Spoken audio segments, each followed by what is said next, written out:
La Sainte Écriture nous parle clairement du caractère des derniers temps qui ne sera pas un renouveau, mais une apostasie universelle, une illusion spirituelle si subtile que même les élus, si cela était possible, pourraient être trompés par la disparition du christianisme de la face de la terre. Quand viendra le Fils de l'homme, trouvera-t-il la foi sur terre? C'est précisément dans les derniers temps que Satan doit être lâché, afin de produire le plus grand épanchement final de mal sur la terre. Le mouvement œcuménique reste un mouvement de bonne intention et des résultats désastreux. Lorsqu'il est en pouvoir, avec des signes et des prodiges mensongers présents dans les divers mouvements charismatiques au sein de l'Église catholique romaine, la Sainte Écriture nous avertit des dangers encourus. Sa venue à lui, l'Empire, aura été marquée par l'influence de Satan, de toute espèce d'œuvres de puissance, de signes et de prodiges mensongers.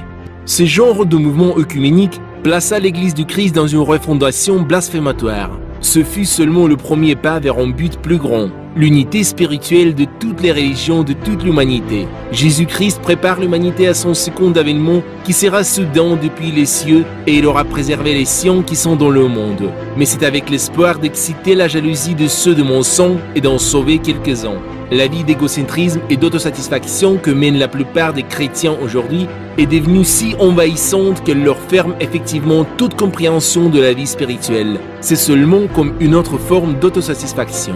La spiritualité chrétienne se forme dans la lutte ardue pour acquérir l'éternel royaume des cieux qui ne commence pleinement qu'avec la dissolution de ce monde temporel, et le vrai lutteur chrétien ne trouve jamais de repos, même dans les avant-goûts de la béatitude éternelle qui peuvent lui être accordés en cette vie.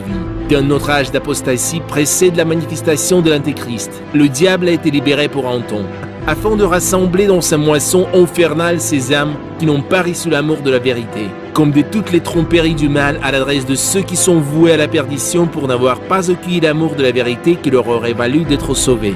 Nous pouvons dire que le temps de l'Antéchrist est vraiment proche, par le fait même que cette récolte satanique est maintenant moissonnée non seulement parmi les païens qui n'ont pas entendu parler du Christ, mais peut-être davantage parmi les chrétiens qui ont perdu le goût du christianisme.